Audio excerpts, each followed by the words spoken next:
Hello friends, welcome back to my channel. আমার চ্যানেলে তোমাদের সবাইকে অনেক স্বাগত। এখন দেখো বেরিয়ে পড়েছি আমরা সাইড ট্যুরে, আর এখন যাচ্ছি কালিম্পংয়ের পেশক টি স্টেটে। এই পেশক স্টেশনটা হচ্ছে দার্জিলিং আর কালিম্পং জেলার মধ্যবর্তী সংযোগকারী পাহাড়ি রাস্তায় অবস্থিত অত্যন্ত মনোরম আর শান্ত পর্যটন কেন্দ্র।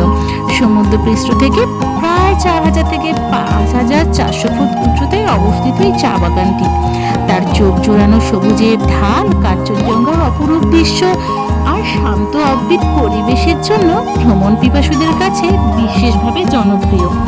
দেখো এখানে বিশেষ ভেতরে ঢুকে গেছি, সামনে অজস্র সাজের পোশাকের দোকান আছে। সেখান থেকে সুন্দর সুন্দর পোশাক নিয়ে এই সুন্দর বিস্তৃত চা বাগানের মধ্যে মনের মতন ফটো সেশন, ভিডিও সেশন তোমরা করতে পারো।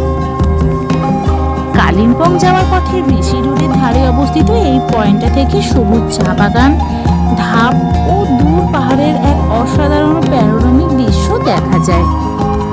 চা বাগানের ভেতরে এই বিস্তৃত চায়ের বাগান দেখতে অসাধারণ লাগবে। আর এই পেশকে যদি তোমরা থাকো তাহলে খুব সহজে লামাহাটা ইকো পার্ক আর তাগদা নামক সুন্দর পাহাড়ি গ্রামটাও তোমরা ঘুরে আসতে পারো। এখানটাতে এসেছি, চা বাগানের ভেতরে এই বিস্তৃত এলাকা অনেক অনেক জায়গা জুড়ে এই চা বাগানটি বিস্তৃত। ভেতরের দিকে সুন্দর নীল আকাশ, তার পাশে পাহাড়ের উপত্যকা আর এই সুন্দর চা বাগানের দৃশ্য দেখতে দারুণ লাগছিল। শোক চা বাগানে কোনো বড় বিলাসবহুল হোটেল নেই, তবে এখানে হোমস্টেগুলো যে গড়ে উঠেছে সেখানে তোমরা থাকতে পারো। মাথা পিছু প্রায় 1500 থেকে 1800 টাকার মধ্যেই সারাদিনের খাওয়া দাওয়া নিয়ে সব কিছুই তোমরা পেয়ে যাবে, যেমন Peshok eco homestay, mountain view homestay আর গোর্খালি হোমস্টে। আমার ডেসক্রিপশন বক্সে হোমস্টেগুলোর নাম আমি উল্লেখ করে দেব।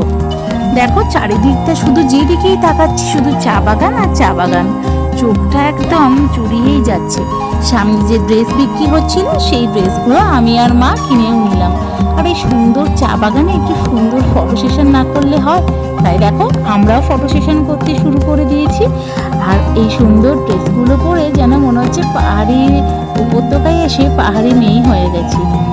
তো আজকের ভিডিওটা আমি এই পর্যন্তই রাখলাম। পেশক চা বাগান সম্পর্কে তোমাদের একটা ধারণা দিলাম। যদি ভালো লাগে আমার এই ভিডিওটা তোমাদের ছোট্ট লাইক করে দাও, আর চ্যানেলটা তাড়াতাড়ি সাবস্ক্রাইব করে দাও নতুন নতুন ভিডিও দেখার জন্য। নেক্সট ভিডিওতে আবার তোমাদের সঙ্গে দেখা হবে। ততক্ষণ তোমরা খুব ভালো থেকো, ততক্ষণের জন্য টাটা।